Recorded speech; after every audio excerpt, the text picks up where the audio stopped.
अब बात करते हैं साइफर केस की। एफआईए के चालान की कॉपी समा ने हासिल कर ली। चालान के मुताबिक साबिक वजीर आजम ने मुल्क की सलामती को दाव पर लगाया, साइफर वापस ना करने का एतराफ़ किया। चालान में चेयरमैन पीटीआई के मुजरिमाना इक़दामात और उसके नतीजे में खारजा ताल्लुकात को पहुंचने वाले नुकसान का जिक्र है। साबिक वजीर आजम और साबिक वजीर खारजा को ऑफिशियल सीक्रेट एक्ट की दफ़ा 5 और 9 के तहत कसूरवार करार दिया गया है। दफ्तर खारजा के 3 अफसरान ने साइफर वापस ना मिलने की शहादत दी। सफ़ीर असद मजीद के मुताबिक इकदाम से पाकिस्तान के कम्युनिकेशन सिस्टम को नुकसान पहुंचा। चेयरमैन पीटीआई के खिलाफ 28 गवाहों की फहरिस्त भी सामने आ गई।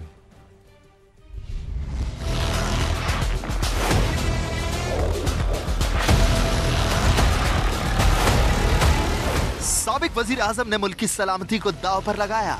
चेयरमैन पीटीआई ने गैर मुल्की कुव्वतों का मफाद पूरा किया, खारजा ताल्लुकात को खराब किया। एफआईए ने चालान में साबिक वजीर आजम और साबिक वजीर खारजा को ऑफिशियल सीक्रेट एक्ट की दफा 5 और 9 के तहत मुलजिम करार दे दिया। चालान में कहा गया साइफर वापस नहीं किया गया। चेयरमैन तहरीक इंसाफ ने इसका एतराफ किया। दफ्तर खारजा के 3 अफसरान ने भी साइफर वापस न मिलने की शहादत दी। कवायद के तहत साइफर तल्फ करने के लिए दफ्तर खारजा को वापस करना जरूरी था। सेक्रेटरी खारजा की हिदायत पर साइफर आजम खान को दिया गया था। चालान के साथ 30 गवाहान की फहरिस्त भी जारी की गई। शिकायत कुनंदा में सेक्रेटरी दाखिला नसीम खोकर और साबिक सेक्रेटरी खारजा सुहेल महमूद, जबकि साइफर भिजवाने वाले सफीर असद मजीद समेत वजारत खारजा के 11 अफसरान गवाहान में शामिल हैं। अमरीका में साबिक सफीर असद मजीद के 161 के बयान के मुताबिक चेयरमैन पीटीआई के साइफर मामले ने पाकिस्तान के कम्युनिकेशन सिस्टम को नुकसान पहुँचाया। इस इकदाम से सिफारती साख मुतासिर हुई। उन्होंने अपने बयान में कहा है कि 7 मार्च से लेकर आज तक वो ना साबिक वजीर आजम से मिले, ना बिलवास्ता या बिलावास्ता बातचीत हुई। और जिन पर तकिया था वही पत्ते हवा देने लगे। साइफर केस के चालान में ये बात तो साबित हो गई। साबिक वजीर आजम के प्रिंसिपल सेक्रेटरी आजम खान ने साइफर केस में बतौर मरकजी गवाह चेयरमैन पीटीआई के साजिशी जहन का सारा पोल खोल दिया। अपने बयान में साइफर की कॉपी गुम होने की फर्जी कहानी का कच्चा चट्टा भी सामने ले आए।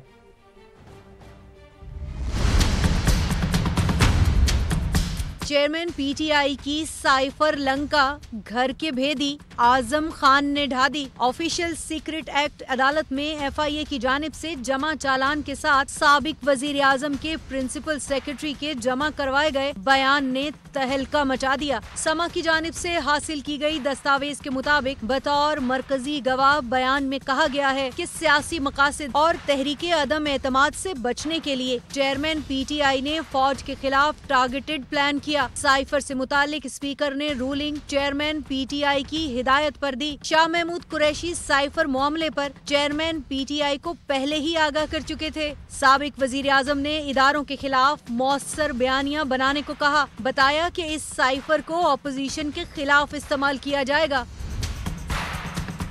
साबिक प्रिंसिपल सेक्रेटरी के मुताबिक 9 मार्च 2022 को साइफर पढ़ने के बाद चेयरमैन पीटीआई ने बताया कि इसे तहरीके अदम एतमाद को काउंटर करने के लिए इस्तेमाल करेंगे। अमेरिका पर साइफर साजिश अपोजिशन के साथ मिलकर बनाने का इल्जाम भी आयद किया। 9 मार्च को चेयरमैन पीटीआई ने साइफर की कॉपी अपने पास रख ली। अगले रोज वापसी का मुतालबा किया तो कहा वो तो गुम हो गई है। आजम खान का कहना है कि उन्हें हैरत उस वक्त हुई जब 27 मार्च को साइफर की वही कॉपी जलसे में लहराई गई जिसके गुम होने की कहानी सुनाई गई थी।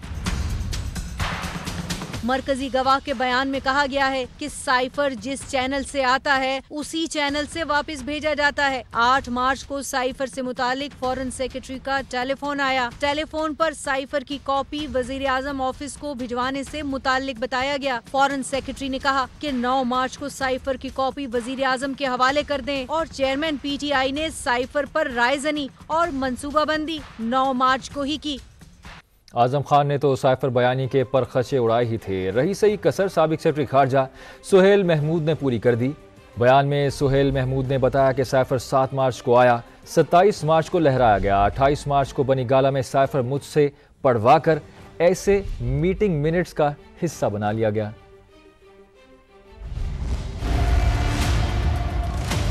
साइफर केस में गवाहों के बयानात ने चेयरमैन पीटीआई के गिर्द घेरा मजीद तंग कर दिया। बतौर गवाह साबिक सेक्रेटरी खारजा सुहेल महमूद ने बयान में कहा, कोई भी साइफर टेलीग्राम डीक्लासिफाइड नहीं हो सकती। ऐसा करने से साइफर सिक्योरिटी सिस्टम बुरी तरह मुतासिर हो सकता है। फिर भी साबिक वजीर आजम ने 8 अप्रैल को काबीना के इजलास में साइफर को डीक्लासिफाई करने को कहा। मैंने बतौर सेक्रेटरी खारजा और सेक्रेटरी काबीना डिवीजन और सेक्रेटरी कानून ने शदीद मुखालिफत की, जिसकी वजह से काबीना साइफर डीक्लासिफाई करने की मंजूरी न दे सकी। साबिक वजीर आजम ने 9 अप्रैल को अपने इख्तिदार के आखिरी रोज फिर काबीना का इजलास बुला लिया, जिसके बाद साइफर को डीक्लासिफाई करने की मंजूरी दे दी गई। साइफर की कॉपियां सदर ममलिकत, चीफ जस्टिस, स्पीकर कौमी असम्बली, चेयरमैन सेनेट को भी भिजवाई गयी।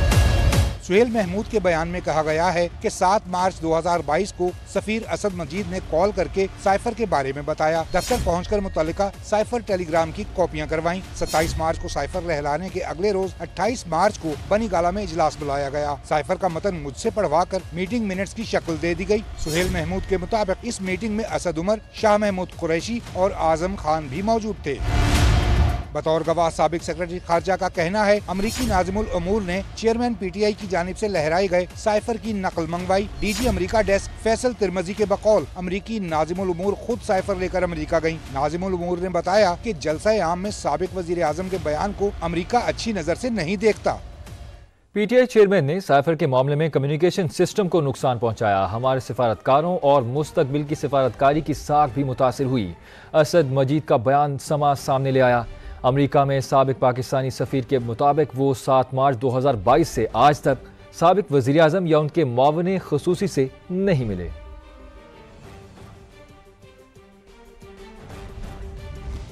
अभी आपको बताएं, साइफर गुमशुदगी केस में चेयरमैन PTI और शाह महमूद कुरैशी पर फर्द जुर्म 6 रोज के लिए टल गई। ऑफिशियल सीक्रेट एक्ट अदालत ने 23 अक्टूबर की नई तारीख दे दी। चेयरमैन PTI ने जेल में जहर दिए जाने के खदशे का इजहार कर दिया। घर से खाना, वर्जी साइकिल मंगवाने समेत फरमाइशों की लंबी चौड़ी फहरिस्त पेश कर दी। साइफर केस के ओपन ट्रायल का भी मुतालबा कर दिया गया। समात की अंदरूनी कहानी समा सामने ले आया। देखिए यासिर हकीम की ये रिपोर्ट।